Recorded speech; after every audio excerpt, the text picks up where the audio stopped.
Hello, everyone. It's Royce here, and I'd like Test, to welcome test. you all to my Royce in the House YouTube channel. It's going to be a lot of fun tonight. We're going to be covering my Hello, Michael. my Can't How's con. it see going, Royce yet. brother?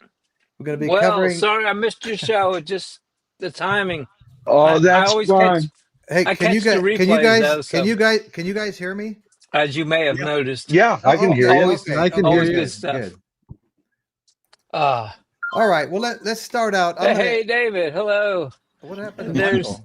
there's Dan. Hey There's Dan. Michael. Say, Okay. Well, let me just start out by Uh, introducing my esteemed panel.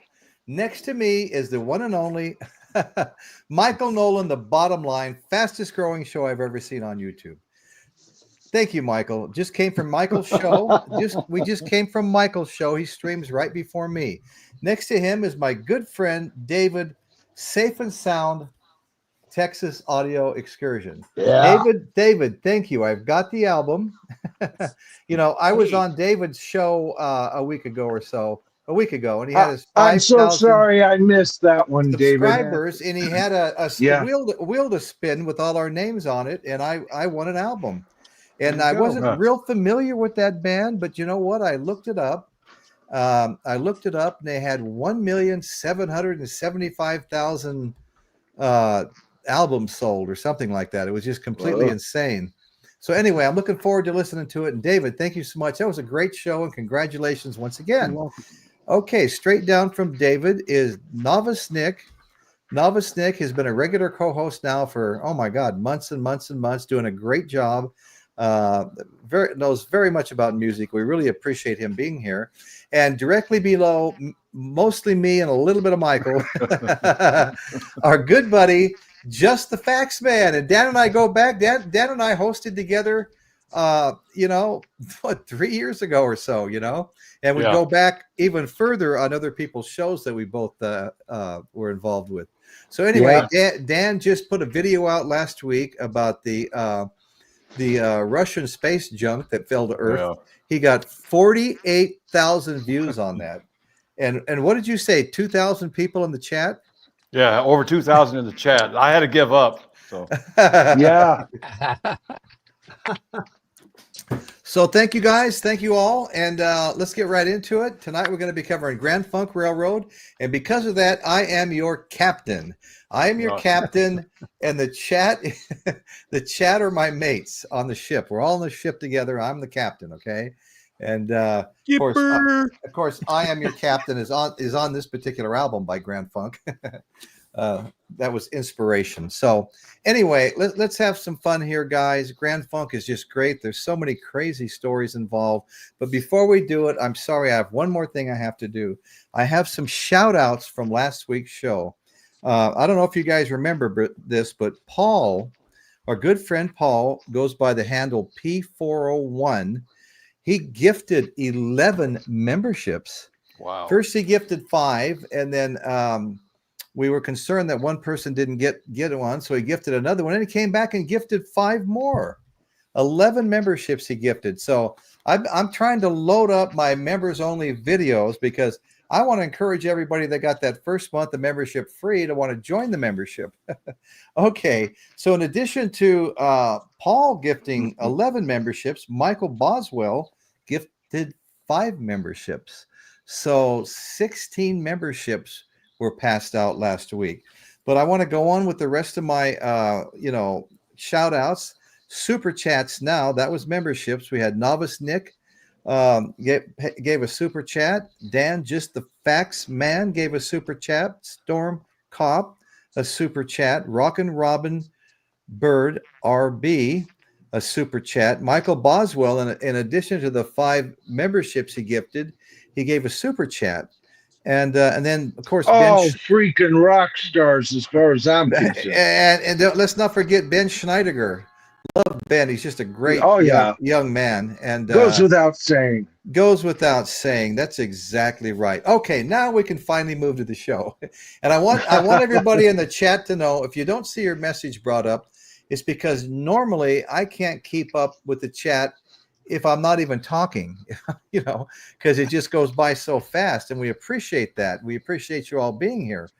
Okay, so we're going to talk about Grand Funk Railroad, the band that outsold the Beatles. Now, that's a little bit of a, when I say outsold the Beatles, they didn't outsell them monetarily, but in Shea Stadium, they sold out in, it took the Beatles a couple of weeks, I think, to sell out Shea Stadium.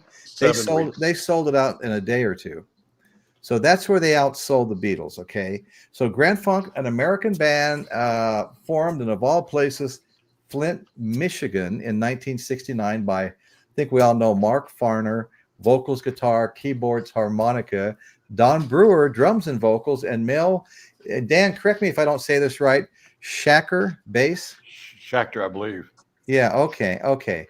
They achieved peak popularity and success during the 70s with hit songs such as We're an American Band, I'm Your Captain, Closer to Home, Some Kind of Wonderful, Walk Like a Man, The Locomotion, Bad Time, Inside Looking Out. Grand Funk released 6 platinum albums and 7 gold certified albums between their recording debut in 69 and their first disbandment. They've had a lot of disbandments. Okay.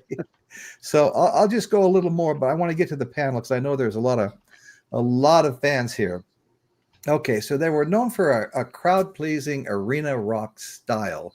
They toured extensively. They played to pack arenas worldwide and were well regarded by audiences despite a lack of critical praise. All right, so let's take it to the panel now, and we'll come back to some of my notes later. Okay, Michael, I know you're a big fan of Grand Funk Railroad. Oh yeah. Yeah. Oh yeah. Okay. So here's my spiel on Grand Funk, and I'll let everybody else get to their stuff. But in short, Okay. the reason why I love Grand Funk, how I spent my summer. I'll give my first school report.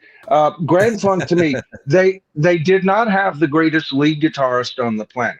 Now, Mark is a great guitar player. There's no doubt about it. But Right. we didn't have a Jimmy Page with him. And Mel Shacker was great on bass. And I would actually rank him quite a bit higher than I would Mark Farner as a guitarist. Right, but we don't have a John Paul Jones. We don't have a John Entwistle here, and Don Brewer is one of the most underrated drummers. I think he should be in the top 10 for rock and roll. But here's the thing that I love about him, and then I'm going to shut up. Is somehow that formation and 2 of them great lead vocalists, and later adding Greg on keyboards. But I preferred him as a trio. A trio. You had this synergy that happened with them. Their vocals were so tight. My favorite album by them is the Red Album, and they went in on to record that album, and they even kept the mistakes in it because the energy for that album is so freaking, talk about a kick-ass album. When you listen to it, it kicks you in the ass, and the blues is there, and they're playing around with each other. Instead of Mark Farner, saying, take this, Jimmy Page, which he couldn't, what he did is he played around between Don and Mel, and they would create this cacophony that only Grand Funk Railroad could come up with. That's me in a nutshell on the band. Okay, David. So, Michael, do you mean their second album called Grand Funk from '69? Right, the Red Album. Yeah, second album. Yes, David. So we're clear. Okay, great. So for me, where I really got turned on to them was Closer to Home. A lot Awesome album. Yeah, I'm Your Captain. this one, yeah. I'm Your Captain. As Royce was saying.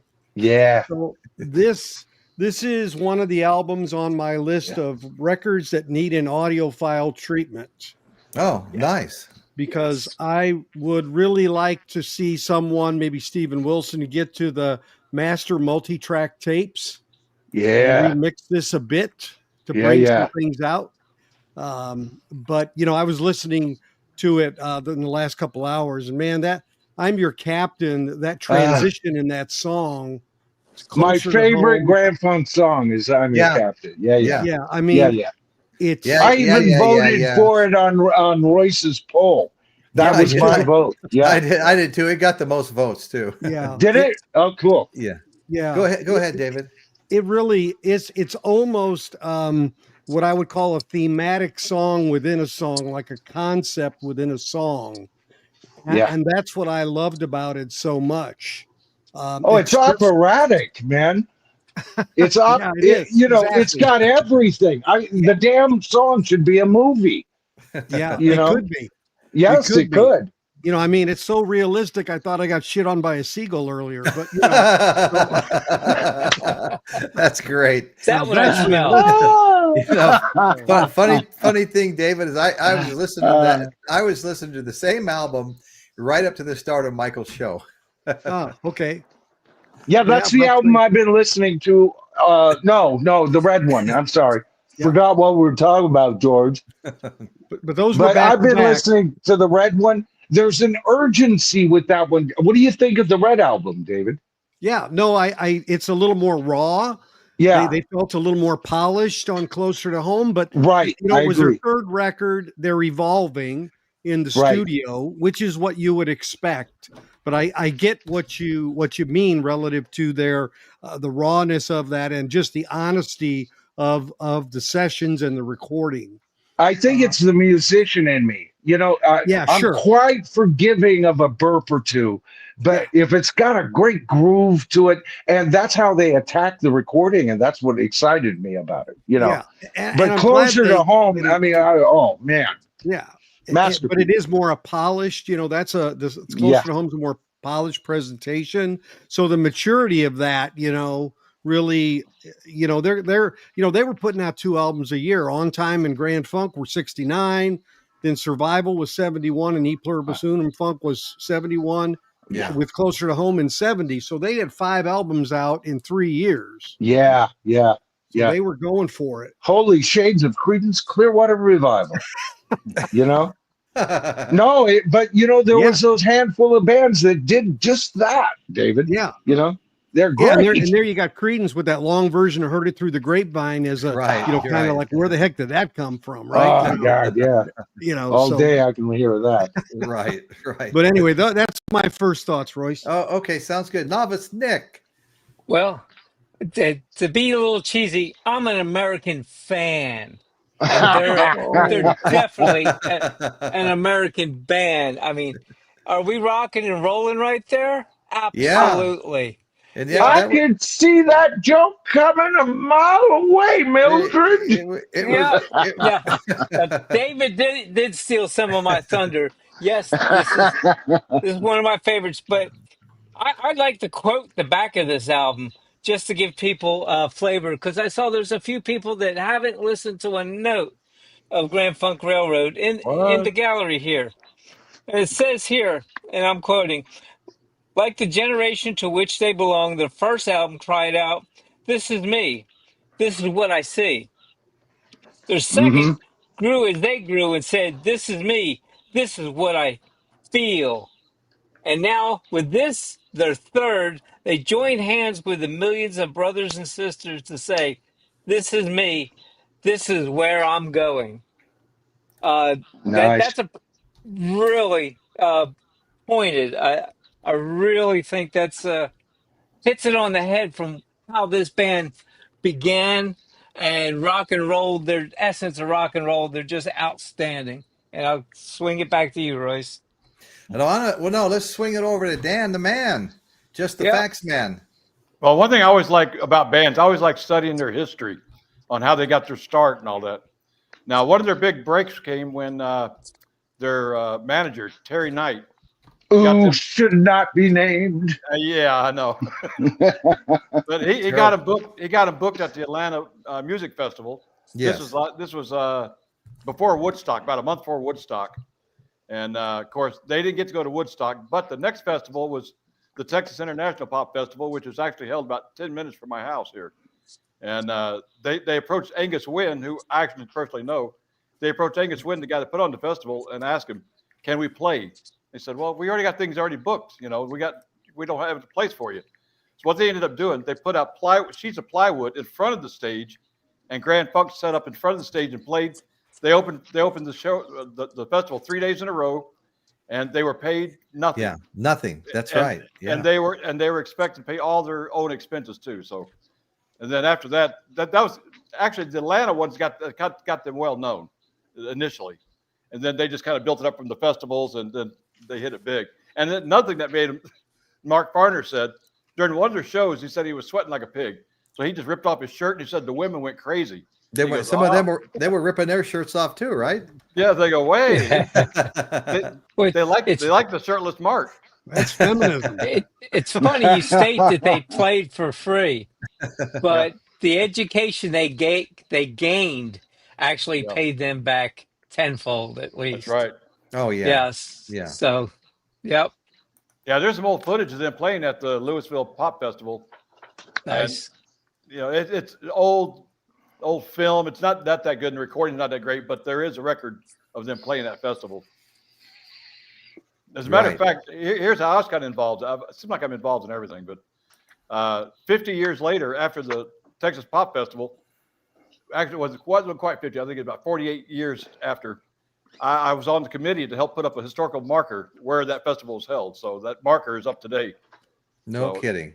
That's great, Dan. It used to be out in a big open field by the lake. Now it's all condos and apartments, and you can't tell the concert had even been played there. That's great. Sorry, I had to go off.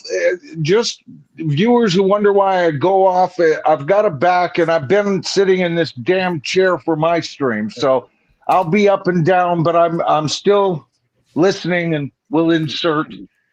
Yeah, no, that's way cool, Michael. Yeah. So everybody knows about Terry Knight, then, right?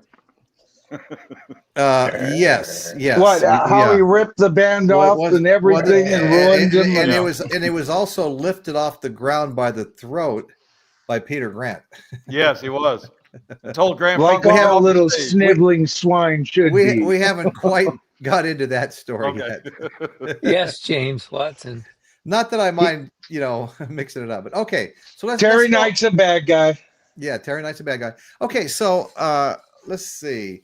Grand Funk Railroad, was formed as a trio. Okay, they didn't stay a trio, but they went back to being a trio in '69 by Mark, Don, and Terry, and the pack. Well, from Terry, and the pack Mel Shecker from Question, Mark, and then the Mysterians, something like that.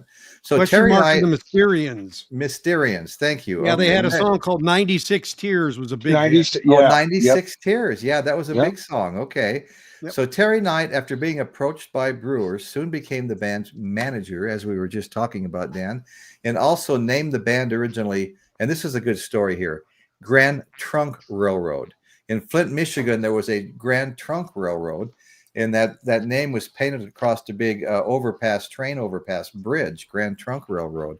And someone changed it to Grand Funk Railroad, and it's never been changed back. To this day, it still says Grand Funk Railroad. But what a brilliant change. It gives the band such an image, the railroad image. It's a funk railroad. I mean, right away, kids my age, we were really attracted to the freaking band name. We were going to give them, we were going to at least give them a listen to, a band called Grand Funk Railroad Grand Funk. Couldn't be all bad, right? No, not when funky was popular slang at the time. Oh yeah. So anyway, like I said, they originally named it Grand Trunk Railroad, but the railroad objected to that, and that's when they changed it to Grand Funk Railroad. So anyway, Mark then they shortened it to Grand Funk, which they should never have done. That's like Chicago Transit Authority should have always remained Chicago Transit Authority to me. I mean, they're just such classic names, and just to shorten it to Grand Funk, it's like, well, you're just left with the tracks and no train. Well, okay. So Mark Farnier, in describing how the band was put together, What? he says it was actually a 5-piece. I was the singer. There were 4 other musicians, including Brewer, but I wasn't playing anything in the band. The Fabulous Pack. So we renamed after night had gone. I just stood up front and sang. We were out in Cape Cod in a summer beach house, a little cabin. It was winter. We had the worst snowstorm in the history of the world, and we got stranded there for weeks in February of '69. We were melting down snow to have water to drink, and mixed with our oatmeal. We didn't have any butter, sugar, or anything else. It was just melted snow and oatmeal. Okay. Oh my. So 2 of the players were married, and they were holed up there for a long time. When they got home to Flint, the 2 guys that were married, their wives were going to divorce them, and the band broke up. Those guys couldn't play with them anymore. Oh, We got all these gigs coming up, and now we don't have a band, I said. Mark Farner. Why don't you just do a 3-piece, said Don said. Do you think we can? And I said, well, if we get the right bass player, we can. We started looking and went out to Delta Promotions in Bay City, where the company that sent us out to the Boston area to do these gigs was located. And we were going to give them a peace of mind, okay? Piece of our mind. But while we were sitting in the outer office waiting to get in there to rip on them, okay, there was somebody in there rehearsing in the hall playing. We couldn't hear it very good, but you could feel the bass coming to the wall. And I said, ooh, listen to that bass player. That guy's getting down. We got to see who that is. So the band took a break. The band, the Mysterians, and Mel SCHACHER, mentioned earlier, was playing bass. Mel and I had grown up together, rode dirt bikes, hung out together. And I said, Mel, are you playing with him now? And he said, yeah, I'm not liking it, though. Brewer and I were just talking about putting together a 3-piece. Would you be interested in being the bass player? He said, hell yeah. When are you going to do it? And he said, well, next week we're going to start. So we joined the Flint Federation of Musicians on Averill Street. A lot of the first albums were written right there in that Union Hall. Isn't that amazing? I grew up in Vegas, and they had union halls. All that construction work, that was all union on all those hotels and casinos. In fact, one of my best friends, friend since 5 years old, was a foreman on some of the big casinos they built, and he would hook up all our Henderson friends. Didn't matter whether they were iron workers, plumbers, electricians, whatever they did. He'd help them get on out there. But anyway, so I'm not used to musicians' unions and stuff like that, but I am used to the other types of unions. So I was a little surprised when I read that. Okay, so the band went down so well. They were invited to appear on all 3 days. Okay, and Dan talked about this, the Atlanta International Pop Festival. They were invited to play all 3 days. After a raucous, well-received set on the first day of the festival, Grand Funk was asked back to play at the 1970, the following year's festival as well, okay? Hard rock power trio such as Cream, the band, with Terry Knight's marketing savvy, developed a popular style. Okay, so let's take her back to the panel and get into this a little bit. So so they knocked it out of the park at the Monterey, not the Monterey, but the Atlanta Pop Festival. Go ahead, Dan. You're getting ready to say something. Yeah, you got a super chat from Paul. Oh, really? I missed that? Yeah, it says, I had to convert it because he's got it in Colombian pesos. Yeah, I see that. 29,900. Are you sure it needed to be converted? Well, I converted it. And I'm just asking. I don't know. Well, the conversion is $7.10. So thank you so much, Paul. Okay, Paul. We appreciate that, Paul. Oh my goodness! So you converted that, Dan? Yeah, $7, brother. $7. Oh my God! Thank you, Paul. So you're off and running. That's hilarious. Paul lives in Colombia. Yeah, it kind of freaked me out at first. I saw 29,900. Yeah. I was like, "Hey, Betty, we're going to pay the mortgage off." Hey, Paul, thank you so much. You've been so generous. 11 memberships last week. Wow. Oh, I see an old shipmate of mine in the chat. Greg Richards. How you doing? Hey, How you doing, Greg. Welcome, Greg. Oh my God. Michael Boswell gifted 5 Royce in the House memberships. Good Holy man, moly. Michael. Thank you so much. Yeah. I'm taking careful notes here. And I'm definitely going to check your math later, Dan. Royce Don't is, worry, you all take their Royce cut. is thinking, retirement, Yeah. retirement. Yeah. I'm just messing with you guys. Anyway, Michael, thanks so much, brother. You gifted 5 memberships last week, too. That's awesome. That's 10 memberships you've gifted in the last 8 days. And, of course, Paul went with 11. But thank you guys so much. It's just so much appreciated. So let's see, Dan, were you still talking, Dan? I can. Okay, go ahead. Yeah, go ahead. I know you're a big fan because we talked about this before the show. In fact, days ago, and you were excited about it. Well, I was really interested in this Terry Knight guy and what he did to the band. I mean, we've heard of stories like from Badfinger, how Badfinger got ripped off, you know. That's a great story. Just take it and run with it. Same thing with Grand Funk, you know. They had put all their trust in a Terry. First, Terry was originally the singer, and then he ended up being their manager. And like Mark Farner said, they were just kids. They're like 20 years old, 19 years old. And That's Terry, right. Yeah. They had all their confidence in Terry, so they gave all the money to Terry. Terry basically ripped them off. They were getting paid like $300 and something a week a piece. Like $350 or something like that a week. And hey, Dan, sorry to interrupt. I want you to hold that thought. Just wanted to let you know Doc Insomnia is in the chat and said, finally, I received one. He got a new membership for me, Royce. Good. Congrats, Doc. Go ahead, Dan. Sorry. But anyway, so they confronted Terry about that, saying, you know, where's the money going? And so basically they figured out what was going on, and they ended up firing Terry 3 months before his contract ended. And because of that, Terry turned around and sued the band for literally everything.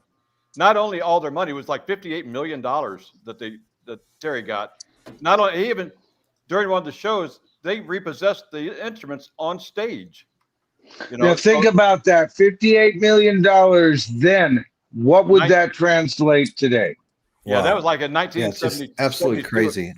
I think that was 1972. Yeah. And somebody had the wrong attorney. That is a freaking amazing amount of money at that time. So what the 3 guys in Grand Funk did, they just pulled their bootstraps up and said, you know, we're going to try it again. So they did what they could. They got the instruments. They got some instruments and put out their album just to put out. I forgot which album that was now. I have to take a look. Yeah, no, they suffered through all of that. They really did. You know. Was it On Time? No. Oh, it was Phoenix. It was Phoenix. Phoenix. Yeah, okay. Because they were rising from the ashes of what had happened to them. Oh yeah. I heard that. Okay. Yeah. They really didn't have a hit on that album, but the next album, I think it was an American Band, and you know that just blew up. And that's when I finally saw Grand Funk for the first time, right after a Working American Band album came out in 1973. And I only paid $5 for that ticket.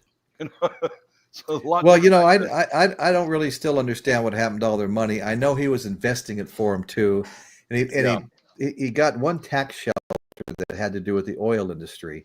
Yeah. And 14 years later, the IRS disclaimed that was sheltered. And well, we'll get that's another story a little further into the thing, you know. But they had nothing but bad luck with all of the, you know, their finances and stuff. Yeah. Hey, Royce, there's I'm trying to remember which song. Is it off Band on the Run? Is it Creepin', the song, since Dan brought that up? I had the lyrics to that, and that kind of goes with what we were talking about on my live stream, where we're debating, and we'll continue that debate tomorrow night at 5 p.m. Shameless plug. Right. Yeah. About preaching politics at venues where people are paying to listen to music.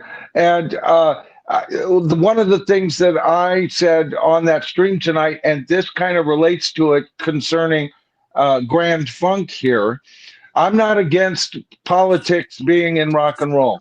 everybody goes, well, politics has been rock and roll since the beginning. Yes, of course it has. And I'm all for freedom of speech and all of that. I just want them to perform that freedom of speech as artists, which are what they are, experts at, not political pundits. They're not Will Rogers Jr., as Uncle Bob, Bruce Springsteen seems to think he is. But listen to this. Here's the lyrics you would have heard at a Grand Funk show, right off of their biggest selling album, I would imagine, American Band. Everybody and their uncle had that album. Creepin', I think, is the song. Hey, everybody, won't you lend me your ear? There's something to fear. It's here, and that's clear. Men getting rich off of raping the land. I can't understand why we don't take them in hand. Whoa, oh, Lord, I don't want to be their fool no more. I don't want to be their fool no more. Open eyes, but you're sleeping. You better wake up, for tomorrow comes creeping in. For tomorrow comes creeping in. All right, there's a political statement based on ecology and everything else. I have no trouble if Mark Farner and company got up and sang that song and everybody had a kumbaya moment. I don't care. But politics have always been in rock and roll. But the nature of politics at rock concerts have changed, and that was always my thing. But to get it back onto Grand Funk here, what a great set of lyrics, and what a badass song. You know, everybody goes, you know, we're an American band. Yeah, but the album is great. Yeah. You know, the album itself is great. Right. Exactly. There it is. You know, they were. There it is. Look at this. Oh my God, you guys. I want it. I gotta have it.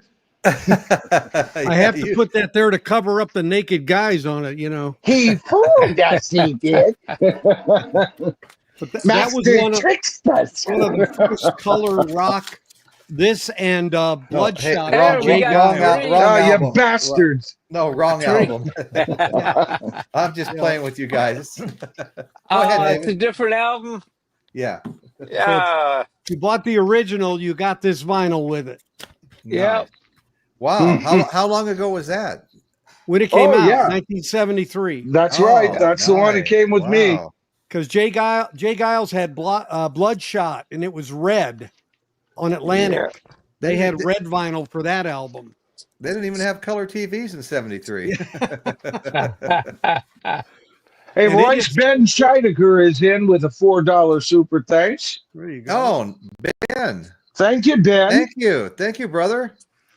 Yeah, you know, when that album came out, David, I was working. This is when I was being trained to sell, you know, ice water to Eskimos by some old tricks of the trade. And I was down in the LA area. I was setting up offices in Redlands and San Bernardino, that whole area. And that album was so freaking hot. I bought it down there, and I had rode down there on my motorcycle and had to pack it in a backpack to take it back up to North Carolina. But I even bought a cheap secondhand record player to play that sucker in my hotel room. Yes. You got awesome. You got a couple of super chats. Yep. Storm Cop in for $10. Man. Ben Scheidegger in for $5. Another $5. Awesome, man. Nice. Thank you, James. Thank you, Ben. So we're an American band. Todd Rundgren came in to produce that. Yes. And he kicked butt with this record. And this is a record that really doesn't need an audiophile version. It sounds amazing. Yeah. It is a very well produced and cut record. Very well done. And Sweet Sweet Connie loves it. Yeah. The whole show, and that's a natural fact. Yeah, a complete natural fact. Oh boy. So anyway, man, this is a beautiful. Yeah, isn't that beautiful? Right. Thing of beauty. Thing of beauty. Look at that. That's gold, folks, right there. Okay, and the single Angela noticed. Once again, I want to give another shout out real quick. Storm Cop, Stormcop 55 just donated to the channel. And Ben, after doing a $5 super thanks, came back with a $5 super chat. Royce, David L. just gave you a $20 super thanks. Wow. Wow. Oh my God. He says, thank "Hey you, guys. Royce, I gave the tribe last week, so didn't want you to be left out. So here Thank you, you David. go." I like that thinking. David, thank you so much. That's way generous of you, man. I just, I think prior to 3 weeks ago, I don't think I ever got a super chat. I'll tell you, it's amazing. You talk about Todd Rundgren coming in and helping Grand Funk with that album. Yep. Todd Rundgren has a habit of helping bands that have gotten ripped off. I mean, Yeah. Right, Dan. I mean, he helped Badfinger get back on their feet. Yep. Right. Yep. Right. Yeah. True. He's pretty prominent in their career here and there, as is one of Michael's favorites. Let's see. Do you feel like do you feel no wait we're talking about Peter Frampton. Yeah, Peter Frampton was involved with them a little bit too, wasn't he, Dan? I'm not sure. Okay, I've got some I'm notes. not aware of him being involved with Grand Funk, but well, okay, so we'll get back to the notes and see what we've got here, because there's going to be some of this stuff, okay, that we're talking about right now. Okay, so in August '69, the band released its first album titled "On Time," which sold over 1 million copies and was awarded the gold record in 1970. The album topped the American album charts. Yes, Grand Funk Railroad did perform at Woodstock in '69. They were a prominent band on the lineup and opened the festival for all 3 days. Wow. Playing until 4 p.m. when B.B. King took the stage, according to an article in You Discover Music. A post on Facebook also mentions Grand Funk Railroad performing at the event, including a clip of them playing Inside Looking Out. Sorry. So in February 1970, a second album, Grand Funk, or the Red Album, was awarded gold status less than 2 months after its release. Despite critical pans and little airplay, the group's first 8 albums, 7 studio releases, and 1 live album were quite successful. In the early 70s, the hit single "I'm Your Captain," Royce is your captain, from the album Closer to Home, which is one of only 2 of my Grand Funk albums, okay, was considered stylistically representative of Terry Knight and the Pax recordings. In the spring of 1970, Knight launched an intense advertising campaign to promote the album cover Closer to Home. The album was certified multi-platinum despite a lack of critical approval. The band spent $100,000 on a New York City Times Square billboard to advertise Closer to Home. By 1971, Grand Funk equaled the Beatles' Shea Stadium attendance record, but sold the venue out in just 72 hours, whereas the Beatles concert took a few weeks to sell out. And that's why in my title I say how they outsold the Beatles. Well, they outsold them time-wise. The double disc live album was also released later in '70 and was another gold disc recipient. Okay, Survival and E Pluribus Funk were both released in '71. E Pluribus Funk celebrated the Shea Stadium show with an embossed depiction of the stadium on the album cover's reverse. Okay, let's get my panel back up here. I need my panel. When they played Shea Stadium, they said it was so loud and the crowd was so into it that they're afraid the stadium was going to have to fall down because that's right. I saw a film of this. The stands were going up and down about a foot. They actually called structural engineers out to take a look at it during the concert. That's right. Yeah. Now that's what you call some foot stomping music. That's right. Yeah, no kidding. Foot stomping is right. And there was what, I think 56,000 people at Shea Stadium that night. Yeah. 56,000. Yeah, it was huge. Huge. Okay, so you guys let me ask, who's got David, let me ask you first. Yeah. Do you have a lot of albums by Grand Funk Railroad? No, I have Red. I have the Closer to Home. I have We're an American Band. That's it. I got I've you. got- Okay. I've got Shine On. All my albums are kind of put away. I can't get to Oh, them right Shine now. On I have. That's the one with the 3D With the 3D glasses. Yeah. Yeah, Yeah, okay. yeah, I yeah. have that one. Forgot about that one. Because that came out right after American Band, Yes. 74. Okay. Yeah, well, all I have is, well, Closer to Home, you know. And I got to tell you guys, I've got this one and this one. All the girls in the world where their faces are superimposed, I think, on Arnold Schwarzenegger's body. You know? One of the worst freaking album covers of all time. Never liked that. Never liked it. I know, it's so weird, isn't it? Well, it gets better on the back. I thought that was by Jack Yeah. LaLanne. I didn't know that was Grand Funk. I thought it was Jack LaLanne. Yeah, there you go. And so I have this one, but you know what, guys? I got a little secret spot in Paso Robles. It's a little antique mall just up from American Antique, which I bought. I can't tell you how many albums I bought there.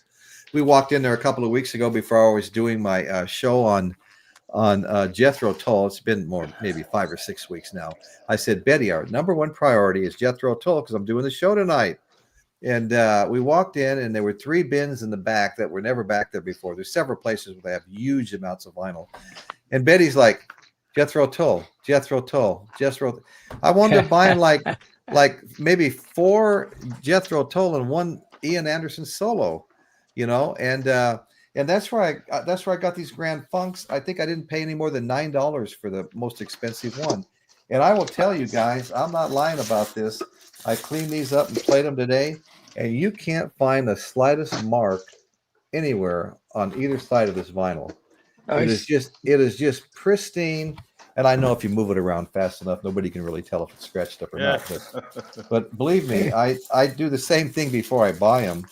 And I know I have friends that say, hey, you know, you can play through some scratches, and I've learned you can.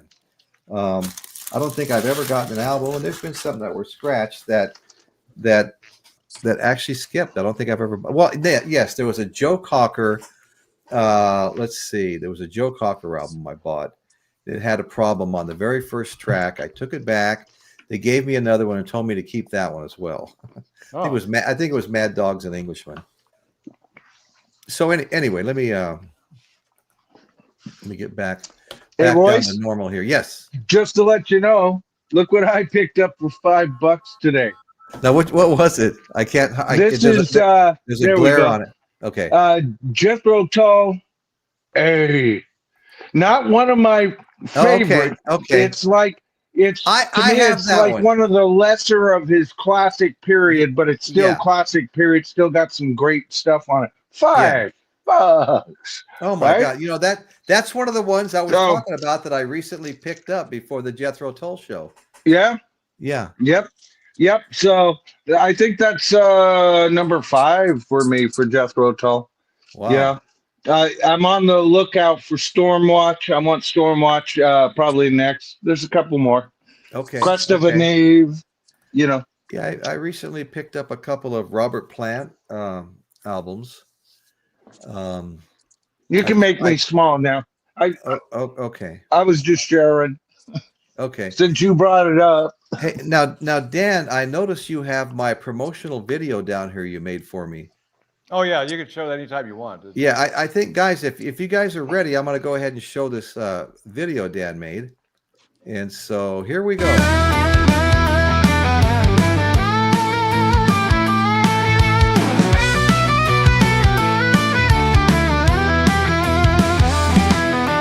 Headphones on, it's Sunday night. Royce in the house, ready to ignite. Classic rock tracks spin with style. Vinyl unboxing, let's groove for a while.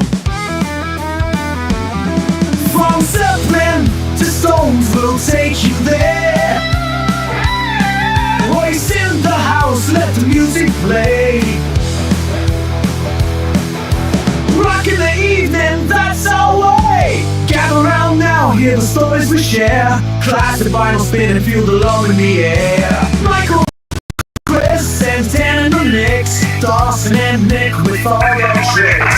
Tales of rock legends, stories unfold. Feel the energy, let the magic hold. Every record's a treasure, a true delight. Voice in the house, let the music play. Rock in the evening, that's our way. Gather round now, hear the stories we share. Classic vinyl spin and feel the love in the air.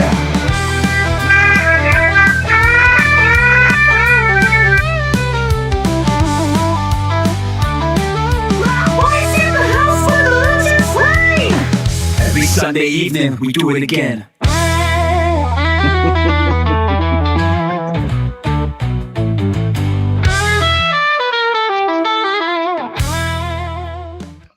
Damn, Royce, next, Thank, you know what? Thank you, Dan. Bravo. Thank you, Dan. Just the Bravo, facts, man, right Dan. there.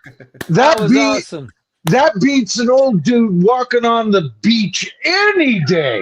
Every Where have day. I seen that? Let me think. Right, right. I know everybody doesn't like AI. AI did have a little hand in that, but I didn't. Oh know yeah, about it. that's yeah. That's, Yeah, It's all right. I was thinking that. I was thinking Beautiful. that. Hmm. Yeah, That was nice very- job, Dan. That's not the first time you've made something like that. You made Very me a couple- generous. a couple of things years and years ago. One of them was the record Yeah. player, you know, Oh, and yeah. it might say, you know, Metallica or the Rolling Stones or something. Yeah. on Well the done. album. Yeah, no, that was really cool, Dan. That Yeah. was really I cool. love Do you Well, I still do you still use like Canva at all making this stuff or No, most of it I still use my old stuff. Now the only Okay. thing that was AI in there was the singer and the music itself. But I wrote the lyrics and kidding. I told AI how I wanted the music and all that. So, but all the Oh, graphics, cool. I did all the graphics, all that by myself. So right on? Nice. Very good. Very Totally colorful cool, too. man. Totally cool. Yeah. Zaps out. I love Thanks so comic much. book color. You know, Yeah. bold color. I like Right, to me that right. represents pop art. Well done. Yeah, no, it was a lot of fun.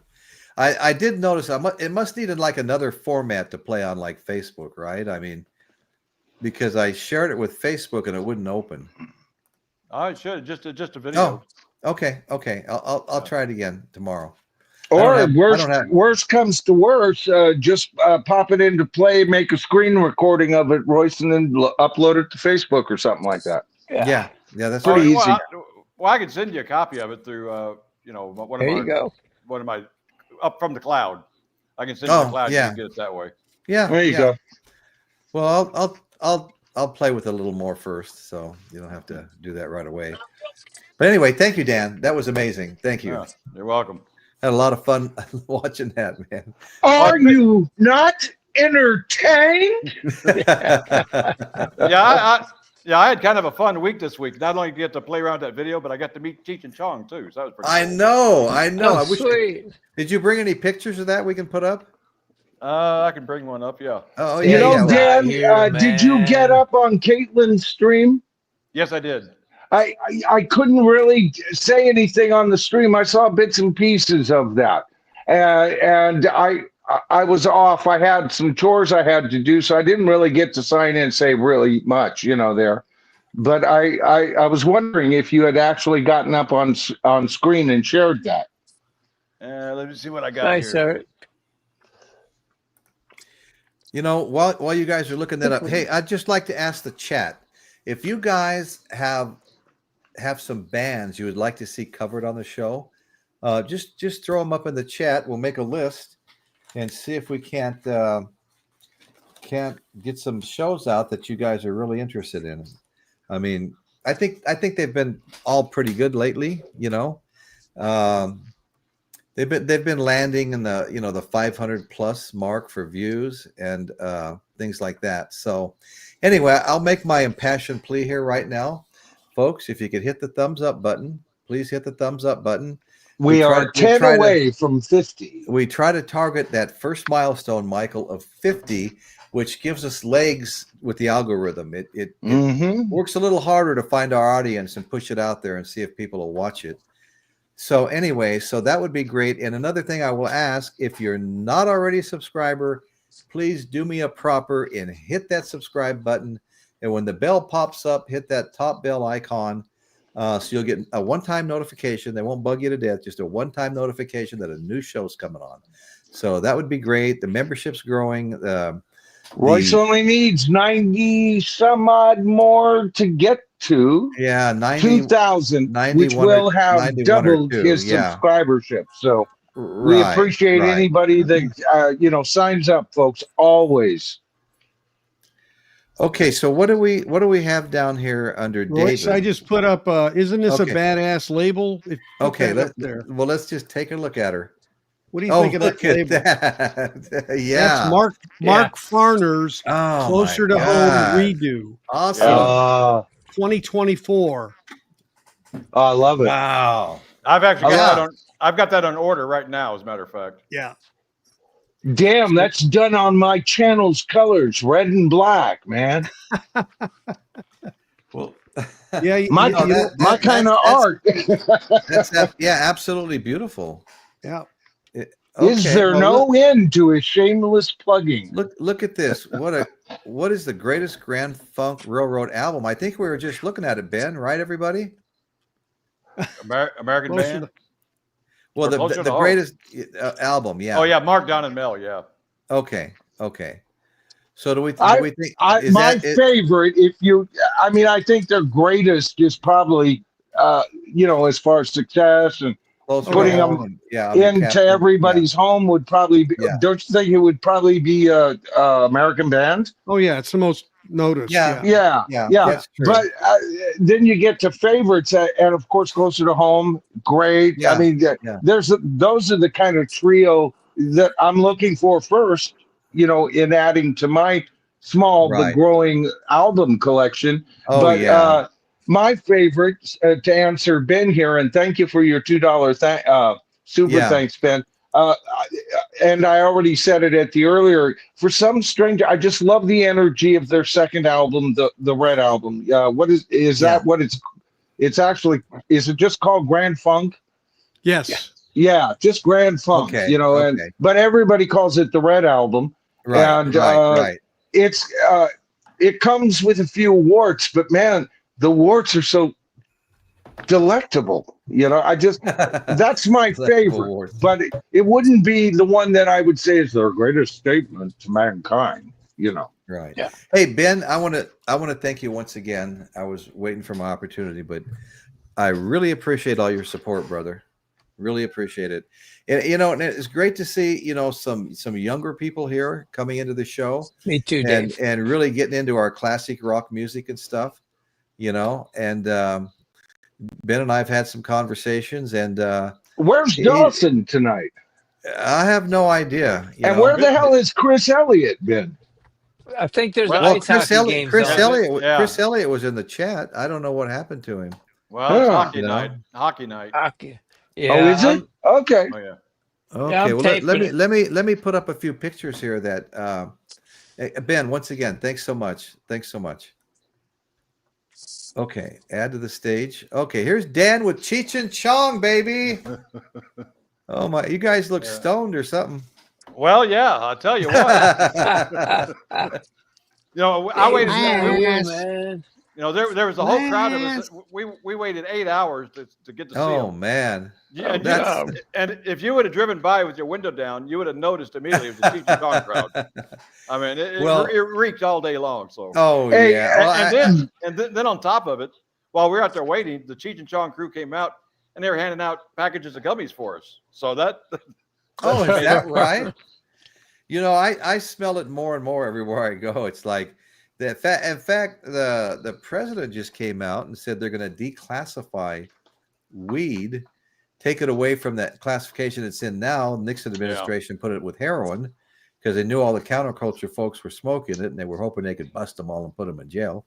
So anyway, it looks like it's going to get, like right now it's legal in California, but it's not federally legal in California. Yeah. And I kept kind of waiting for the shoe to drop where they came in and started closing things down. But it looks like the feds are going to maybe take it back to more of a medical type thing, in in their classification. So we'll see what happens. It hasn't happened yet, so we don't know. I got a couple Dan, more pictures. I got a Dan, couple where more was pictures. that at that you met him, Dan? It was called Total Wine. It's a liquor store. In what city? It was here in Dallas. It was over off of. I know you're in look at Dallas. that. I'm in Dallas. That's Yeah. why I wondered. Yeah, it was a Central Expressway and near Walnut Hill. Okay. Well, how appropriate would it have been if it was at a dispensary? Yeah. Yeah. Right. Well, Hey, it's a bring Dan, your own. is it true when they were asked if they were high that one of them replied, "Tom's not here"? Well, yeah, I heard that. I heard that a whole lot that day. I bet you Oh, did. did you? BYOP. And Oh, if you go to the that is just an Bring your own excellent pie. picture, man. I mean, that's frameable right there, Dan. Oh yeah. Yeah. And if you go to the Well, next picture, they are the embodiment There of we go. stoner humor. There you go. know. Oh, is that the gummies right there? yeah. I saw one guy eat the whole package right there. The whole package. No way. Oh. No Yeah. way. We warned him, but he goes, "Oh, that's okay. Okay, dude." Whatever. I'm used to it. See ya. Wow, that's amazing. Look at that. Okay, what does it say there? Let's see. Eight. What does it say? Eight all natural servings per bag. Yeah. Huh. And they're mushroom gummies. High potency. Mushroom gummies, really? Yeah. Mystical melon. Boy, that Yeah. takes me back to Amsterdam 5 years ago. And something else I got too. I don't know if you can. I don't know if you can see me. Okay, hold on. Let me yeah. Okay, let me bring that down and come back up, Dan, and put you up on the screen, brother. Yeah, they're promoting their drinks. High and dry. That's awesome. In Oh fact, my God, these guys, So cool. these guys are so iconic. I think I was a teenager when they made their first movie, and it was such a big thing Oh, at the yeah. time. Huge. yeah, they said when they were making that first movie, they couldn't do their comedy tour anymore, so they weren't drawing any income at all. So while they were making the movie, so they said when they were making the movie, they were flat broke. They didn't have any money Yeah. whatsoever. And everybody said, "Well, this movie's gonna be a flop. You're wasting your time." That thing made over like $50 million. Oh, they were yeah. quite a bit. That's a lot, man. I mean, nothing tops Easy Rider. Peter Fonda's Easy Rider, but I mean, they just made a fortune, on that thing for what it cost them to make it. These drinks are actually pretty good. Are they?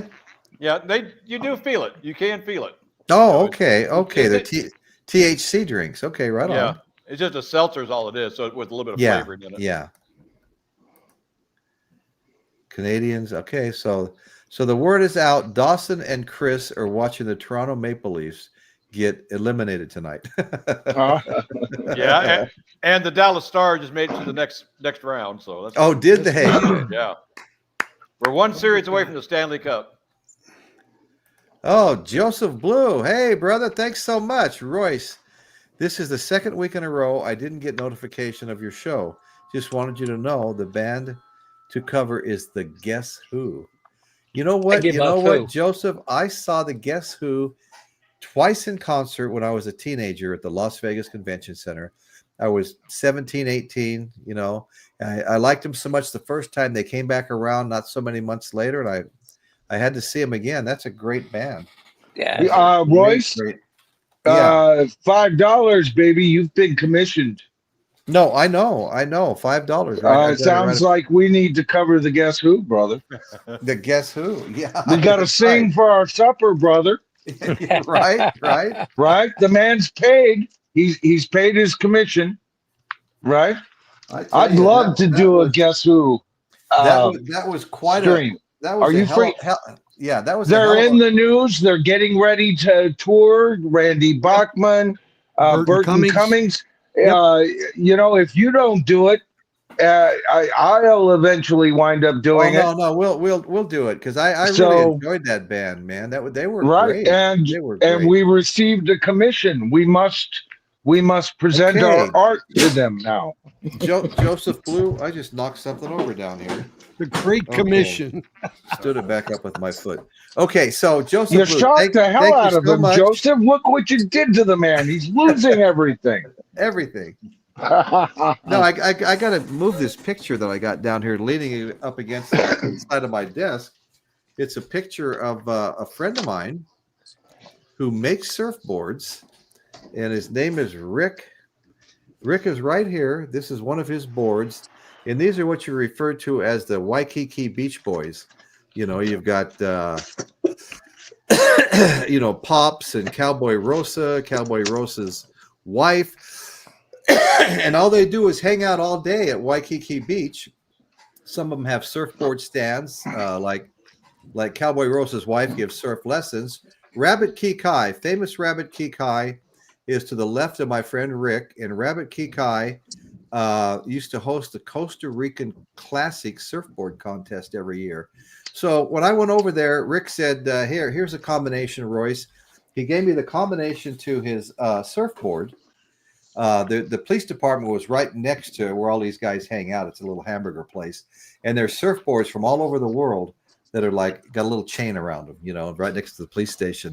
And Rick said, here, just use my board. And he goes, I'll let all those guys know you were coming. And they all, you know, acted like, oh, you're Rick's friend. You know, here's where you hide your wallet when you go. Here's where you do this. This is when you do that.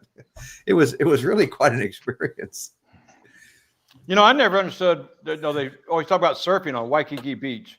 I've been to Waikiki Beach before, and the waves aren't that great at Waikiki. If you want to go surfing, go to the North Shore. That's where the waves are. Yeah, you go to the North Shore. I went over there one day and paddled out to Chun's Reef. You know, it's, you know, near Sunset Beach.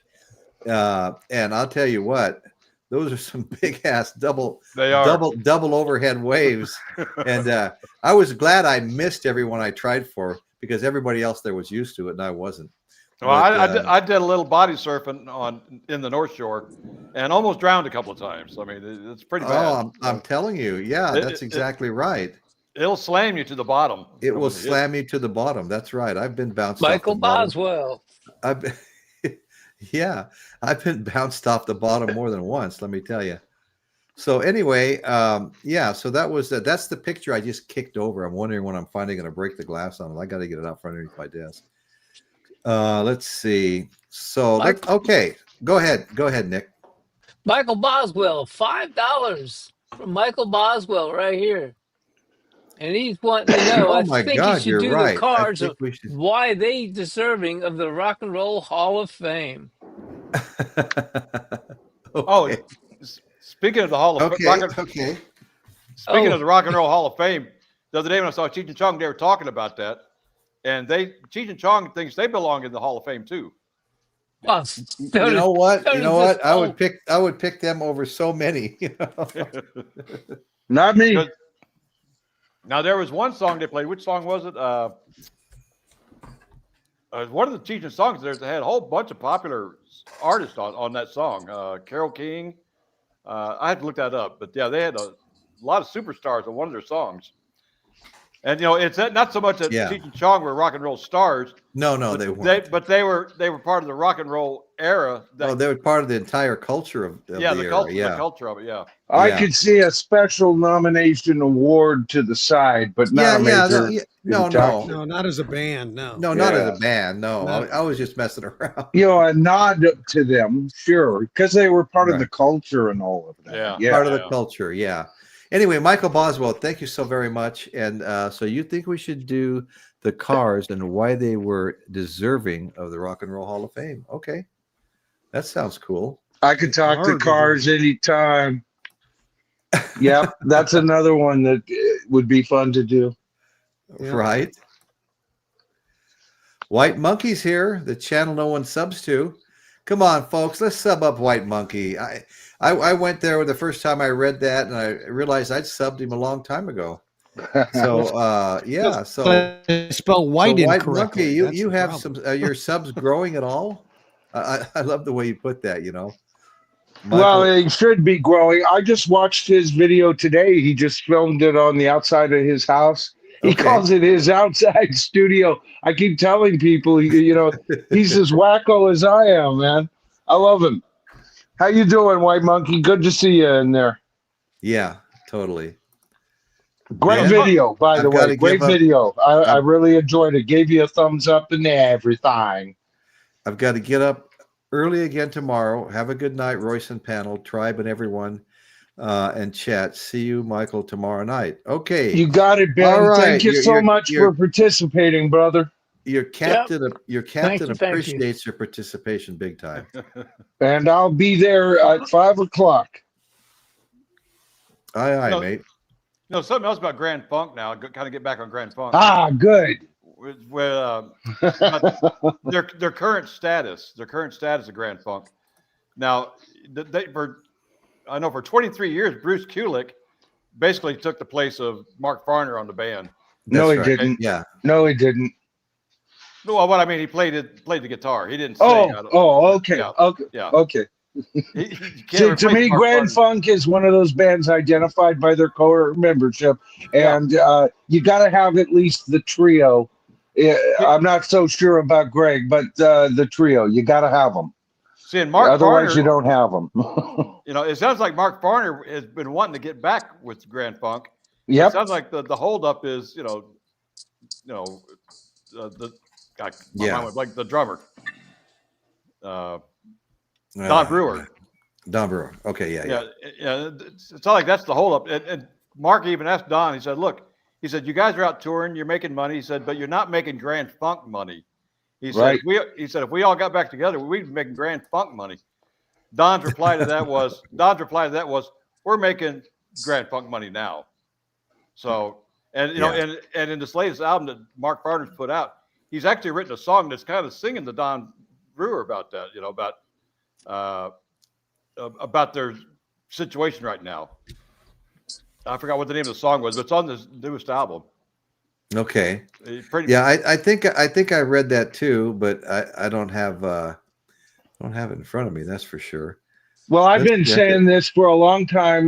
Matter of fact, Canadian Stud Muffin has interviewed Mark Farner.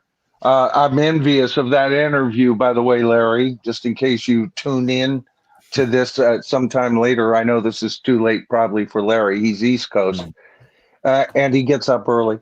But Mark Farner has talked about this very candidly many times. I have made videos after videos. We've talked about it here on Royce in the House, that that's not Grand Funk. That thinks they're making Grand Funk money. And Don Brewer is dead ass wrong. They're not making Grand Funk money, because you put those three together and you will have the biggest supercharged world tour that the planet hasn't seen in quite some time, just based on who the freak they are, right? So, and Mark Farner has stated time and time and time again, he's ready for it and everything. And this is a Brewer problem. Yeah. Okay. I love Don Brewer.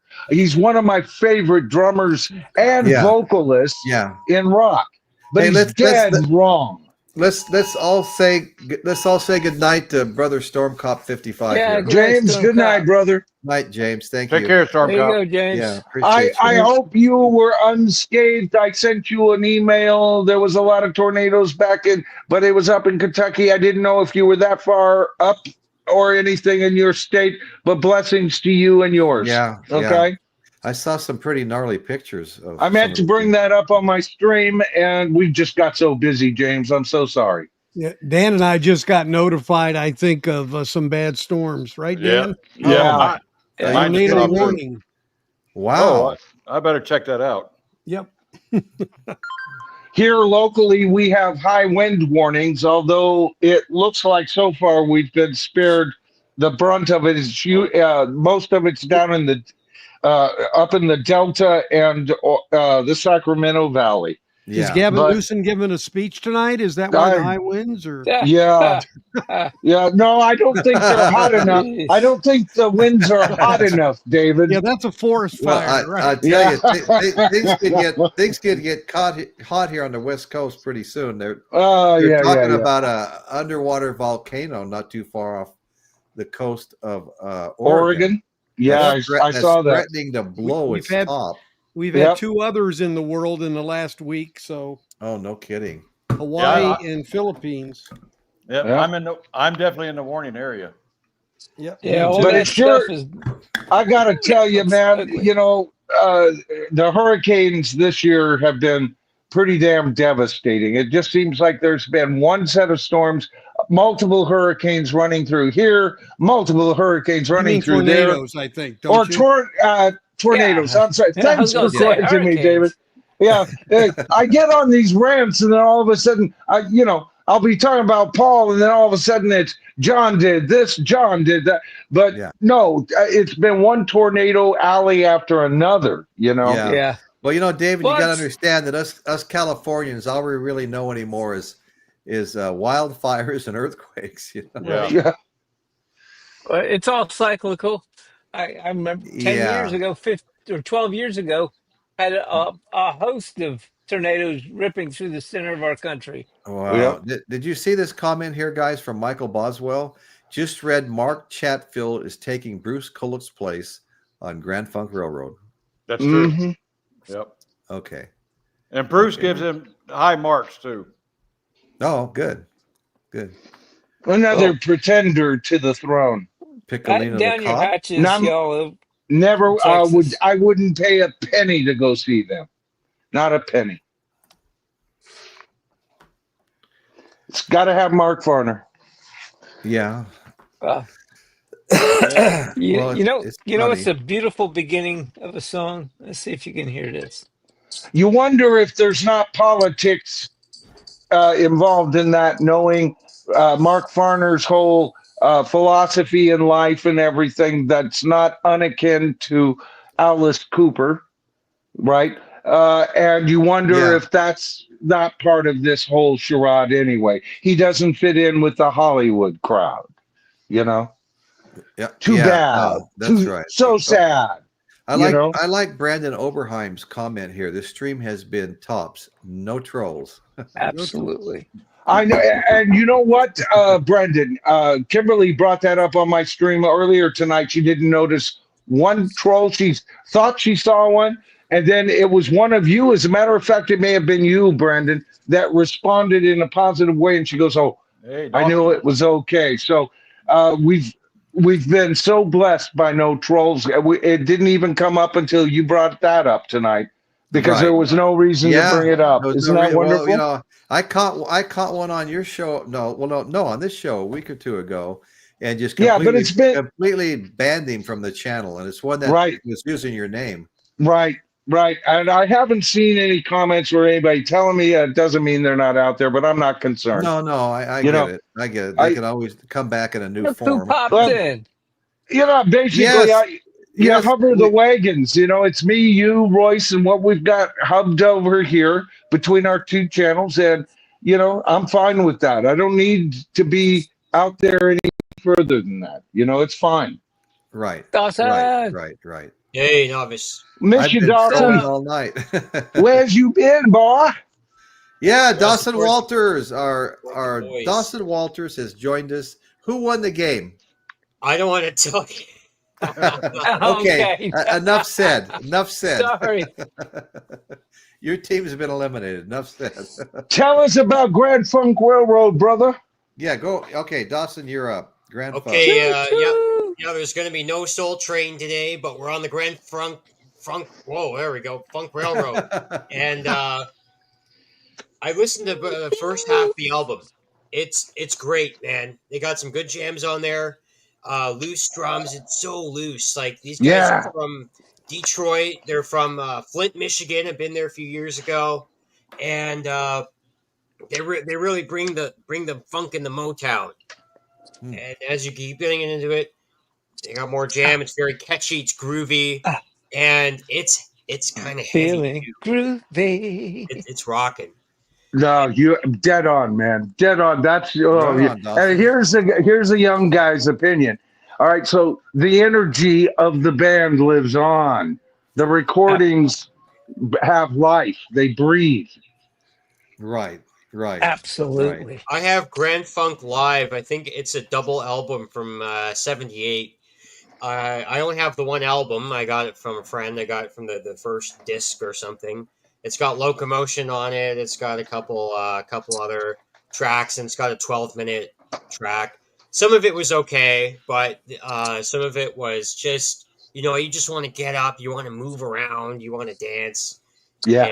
and they have a variety of music for any music lover there. So Nice. that's a little synopsis for you there. I got Yeah, more. well, thank They got you. screwed on that album because that was supposed to end their contract with Capitol, and Capitol said because it had pre-recorded songs, they made them come out with one more album. That's right. No, that David's exactly right. Yeah. They did a double album and they Yep. rejected it as Yeah. as getting out They of their needed contract. a better lawyer, damn it.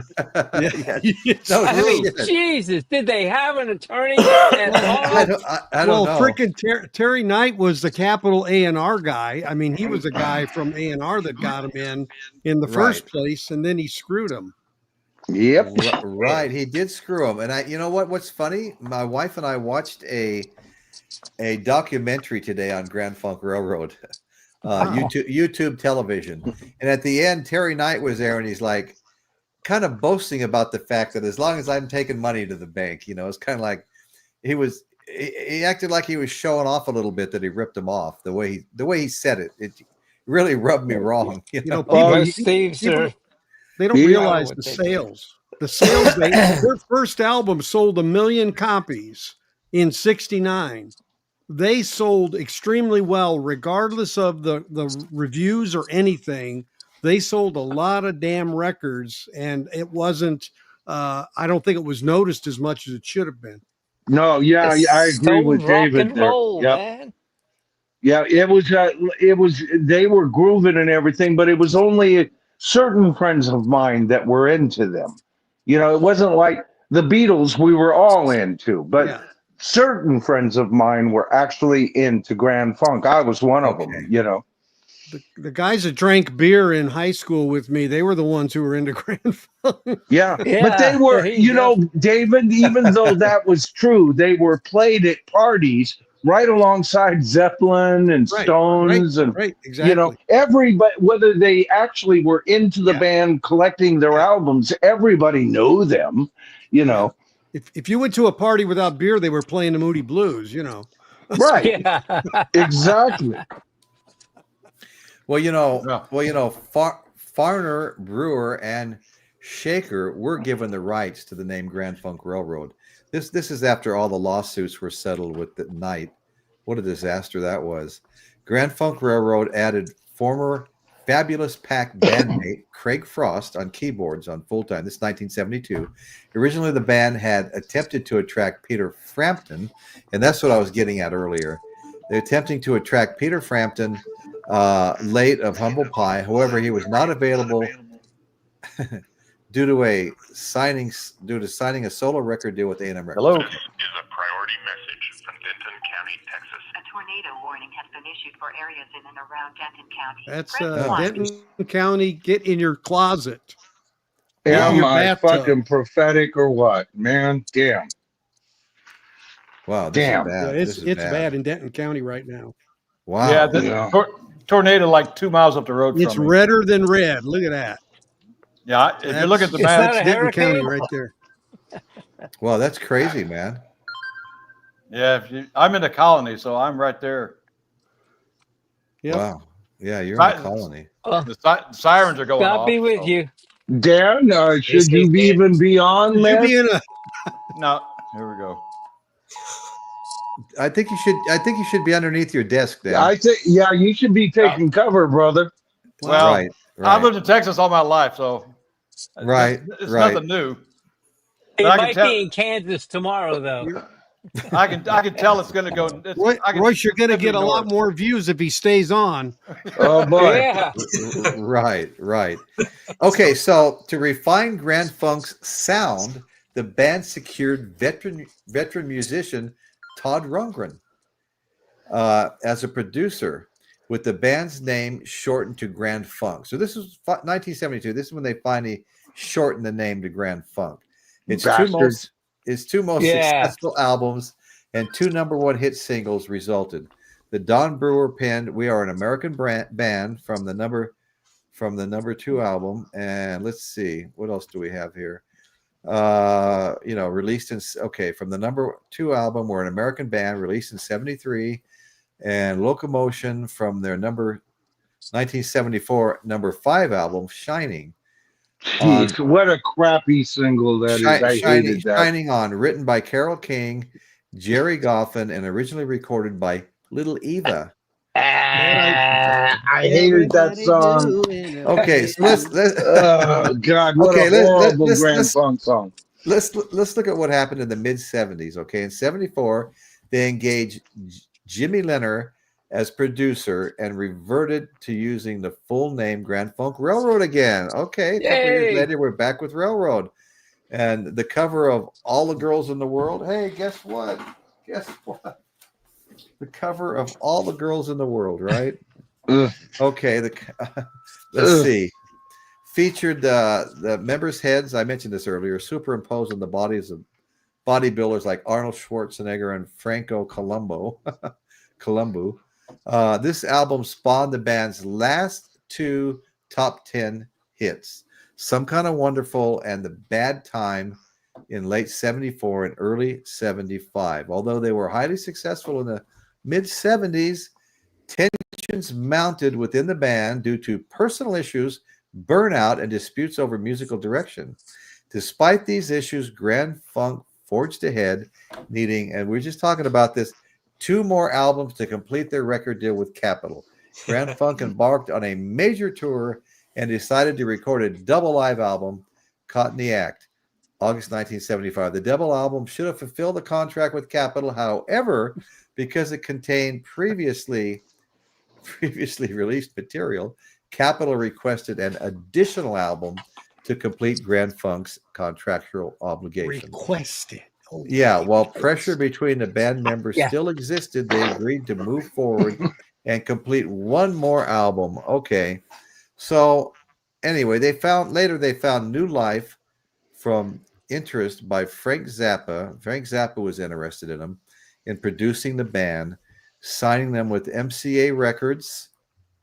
The resulting album, "Good Singing, Good Playing," August '76, although it netted them some of their best critical reviews ever, yielded little success. After this, a disillusioned Grand Funk Railroad disbanded in late '78. Farner recalled what happened, saying, "Things were disenfranchised within the band. I don't want to speculate about what was going on in Brewer's life. His first wife died, and that was rough. But one day he just walked into the studio and said, 'I've had it. I need to find something to do with my life that's more stable.'" He was done. He walked out and slammed the door. It was him, not me. Farner saying, everybody blames Farner, thinks he broke the band up, but it was actually the other guy who quit the band, walked out. Okay. Imagine that. Yeah. Imagine that. Okay. So, once again, it comes down to who? Don Brewer. Every time. Okay, so Steve Dennison says, "I got here late, but want to stay. I sure played the heck out of that Grand Funk live 8-track." Right? Yeah, my first Grand Funk stuff was 8 tracks as well. Had a Keep few. Spinning those 8 tracks. Angela says, "Mexican Americans don't always like to get into gang fights. They like flowers and music and white girls named Debbie too." That's great. Of course. And knives. They like knives too. Mexican Americans. I'm way behind in the chat. Somehow the bar got moved. I got to go down and let's see. Let's pick up down here. Get a few of the comments out. So anyway, guys, we're probably closing in on things. Let's see that. Let's see about like maybe some of our final takes on this whole thing. So anyway, down at the end here, they've had several disbandings. The first disbanding was 76 to 81. The second disbanding was 83 to 96. Farner continued as a solo performer and became a Christian recording artist, while Brewer went on to join Frost in Bob Seger's Silver Bullet Band. Farner was promoted by David Fishoff in the late 80s and was part of Fishoff's concept Ringo Starr and his all-star band in 1995. Wow. And that Fishoff began sounding out Farmer, Brewer, and SCHACHER about reuniting again. So they reformed in 96 to the present. I don't know if this is a little out of date, but after some rehearsals in 95, I would say so. After some rehearsals in 95, Grand Funk Railroad's three original members, joined on tour by keyboardist, guitarist, and background vocalist Howard Eddy Jr., once again reunited in 1996, okay? And played to 500,000 people during a 3-year period. In 97, the band played 3 sold-out Bosnian benefit concert. 3 shows featured a full symphony orchestra that was conducted by Paul Schaefer from the Late Night Show, right? Paul Schaefer, David Letterman. The band released a live 2-disc benefit CD called Bosnia, recorded in Auburn Hills, Michigan. This live recording also featured Peter Frampton, Alto Reed, and Howard Eddy Jr. So anyway, again, Farner in 1908 left the band after disagreements with Brewer and returned to his solo career. After a 2-year hiatus, Brewer and SCHACHER once again approached Farner about reuniting. He turned them down after they refused to honor his desire to be paid 50%. 50%. He wanted 50% of all the money rather than a third of the group's revenue, as in the past. He explained his reason in his autobiography, From Grand Funk to Grace. I do a hell of a lot more than work on stage. I wrote the vast majority of the songs during the 1990s. I committed to 2 years with Grand Funk. The first year, we only did 14 dates. I ended up putting in 3 years. That was my mistake. I wasn't going to lose money again. At the time, each of us was individually owned by the Grand Funk trademark. In 1998, Don Brewer suggested we form a corporation to limit our liability as individuals on the road. And I agreed. Unfortunately, that meant that 2/3 of the corporation is the majority. Okay. All right. And this is where Mark Farner was the bastard. Okay. Yeah. Okay. Mark Farner, as the writer of those songs, is compensated through what he makes in publishing that the others don't make. So that's a bullshit. See, this is Mark Farner pulling a Glenn Fry / Don Henley on Don Felder. Okay. Okay. Right. So fuck him for saying that. That wasn't cool.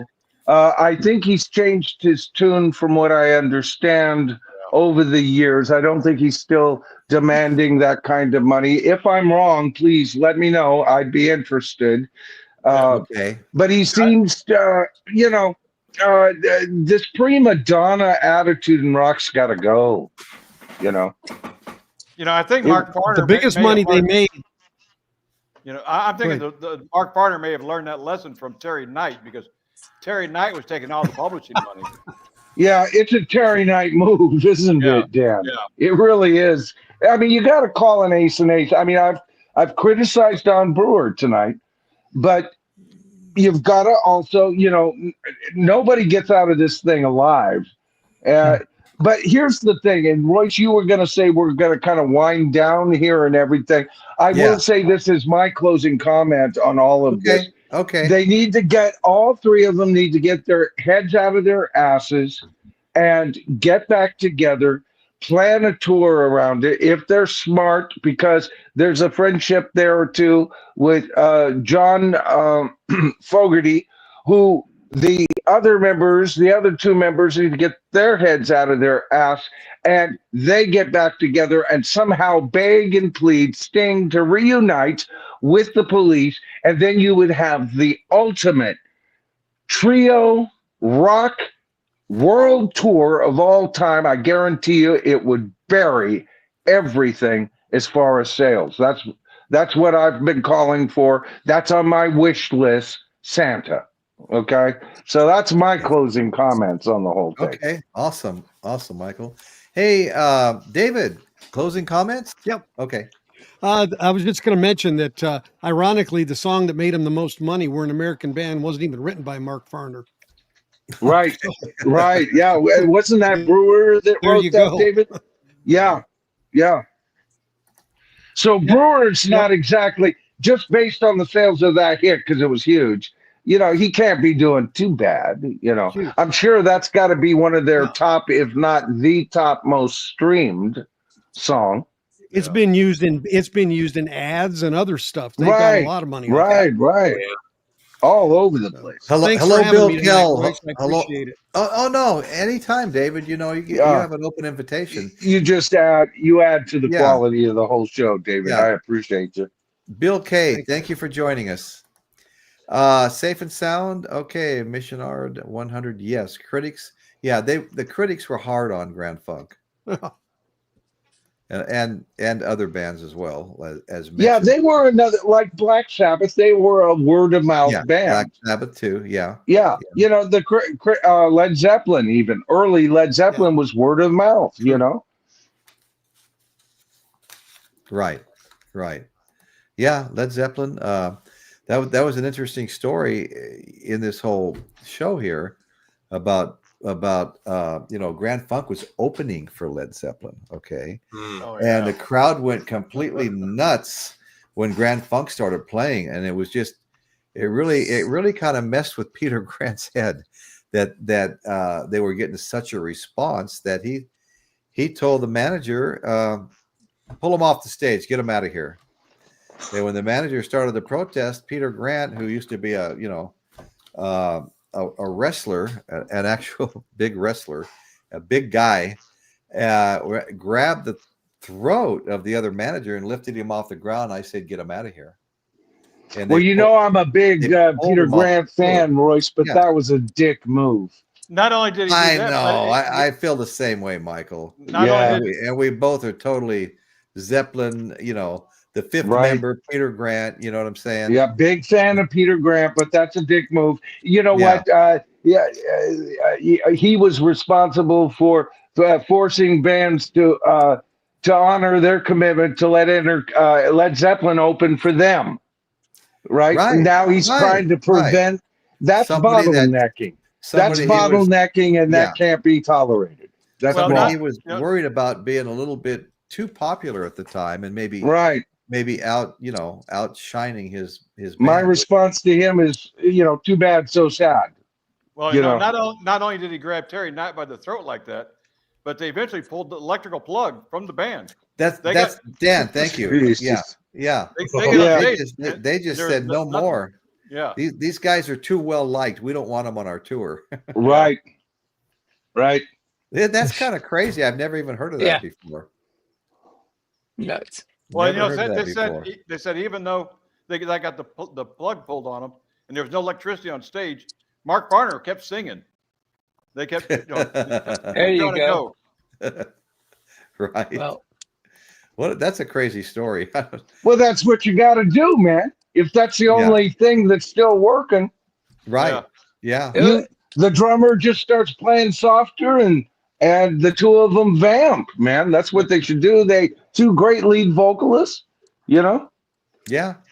I mean, if that's what you got to do, and only the first two rows can hear you out of 50,000, well, I guess that's going to be the show tonight, Right. Show must go on. The show must go on. That's So exactly good for him. Good for him, man. Well, The man knows how to vamp for a living. Any more closing comments? Well, you know, I was Well, looking. Oh, go ahead, Nick. Go ahead. no, I was just going to state that critics are love 'em or hate them. Critics are a polling sample of one.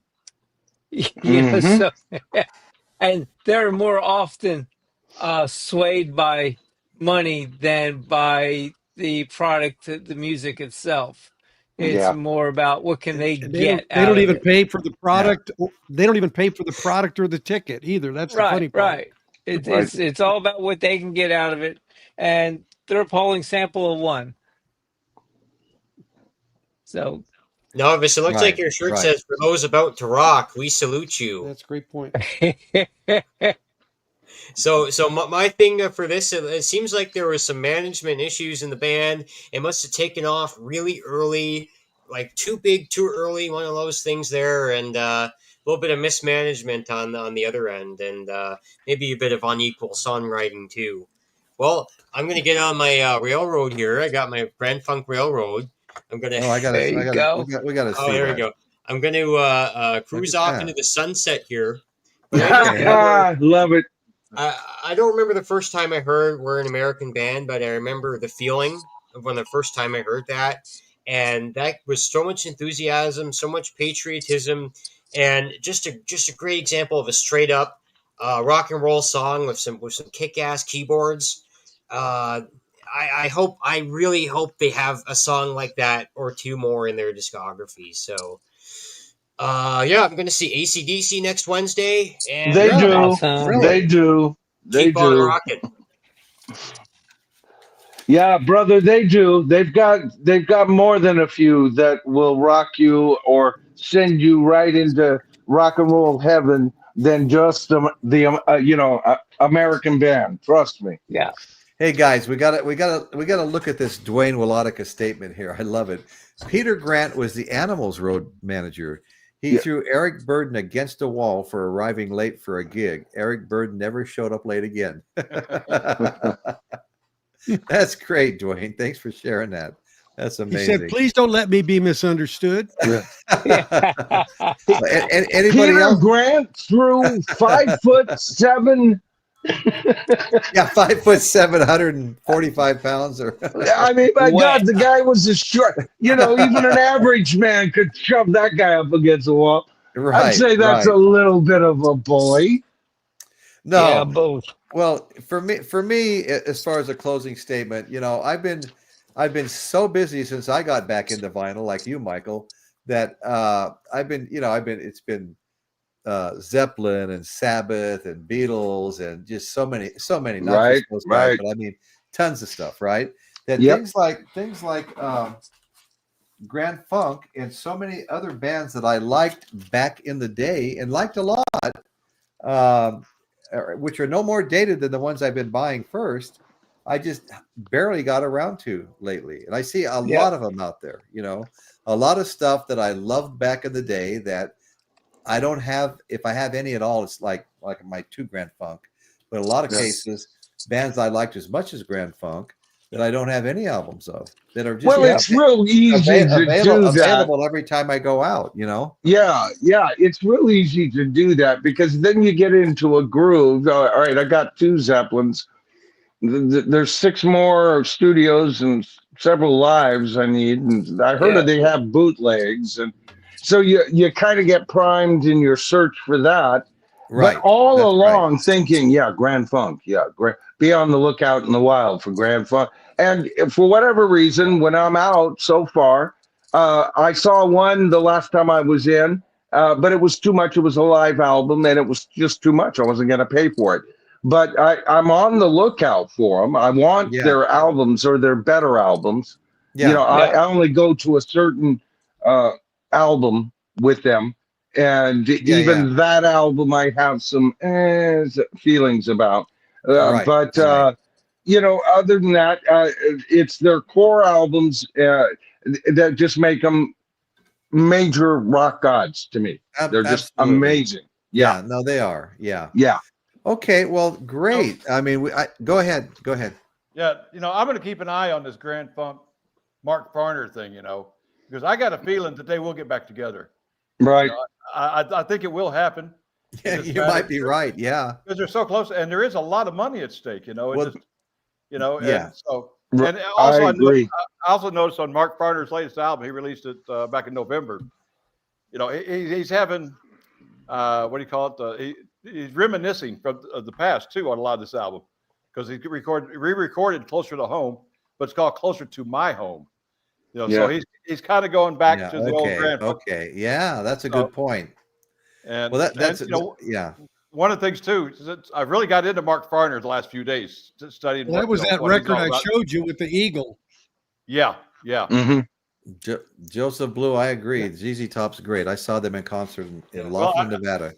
I noticed that Mark Farner he's podcast friendly.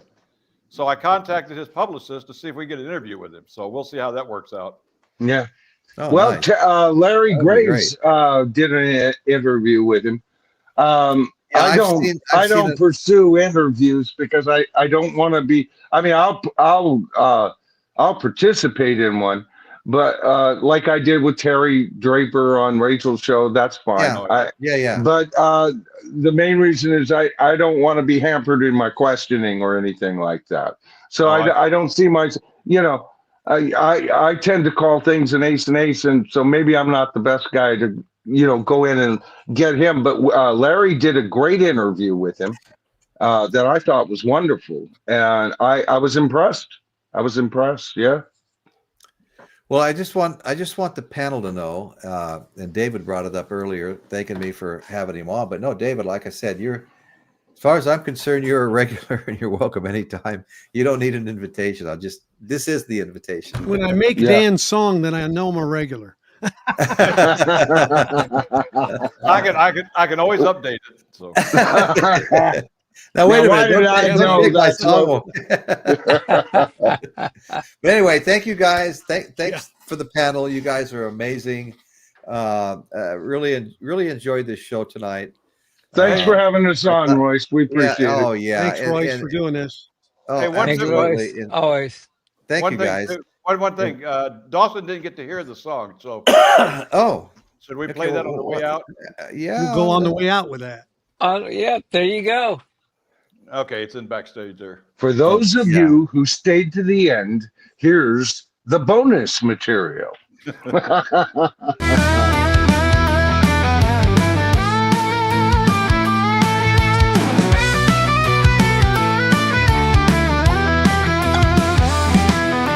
Headphones on, it's Sunday night. Royce in the house, ready to ignite. Classic rock tracks spin with style. Vinyl unboxing, let's groove for a while. From Zeppelin to Stones, we'll take you there.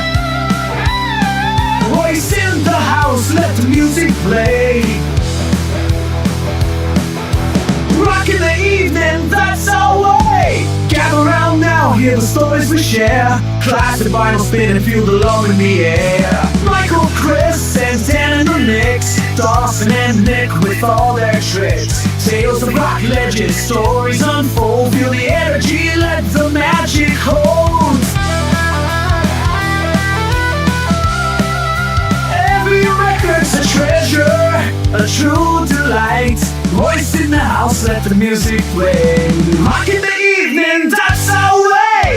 Gather round now, hear the stories we share. Classic vinyl spin and feel the love in the air.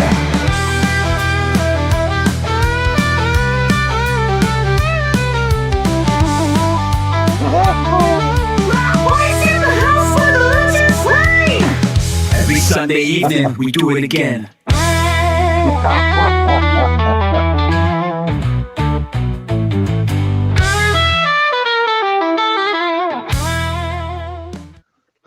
Love it. Hey, Yeah, once great, again, Royce. Dan, that was awesome.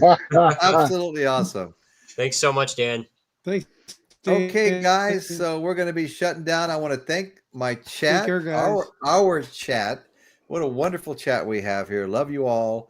Thank you for all your participation. And remember, if this had been an actual emergency, you would have been notified where to go. and thank you for the super chats and all of that and the memberships, and I can't say enough about how much we appreciate that. So thanks again. If there's anybody out there that hasn't subscribed, please just hit that subscribe button and the notification bell. Is there anybody? And if you haven't hit the thumbs up yet, go ahead and hit it on your way out the door here. And we'll be signing off here in just about a minute. So thank you all so much. Angela, take care, everyone. Peace, love, and understanding. Absolutely, girl. Absolutely. And Dawson, what do you got there, man? Is that a guitar? A guitar? I got the Aerosmith guitar.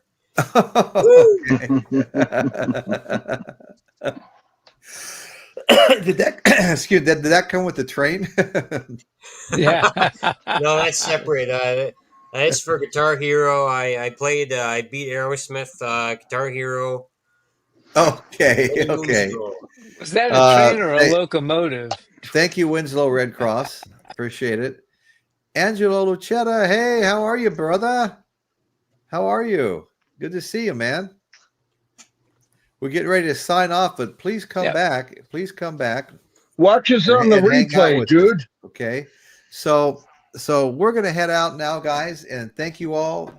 Thank you guys in the chat. Thank the panel, and that's what's happening in Royce's world today. Thank you all so very much. Good night, guys. Night, Night. y'all. Good night.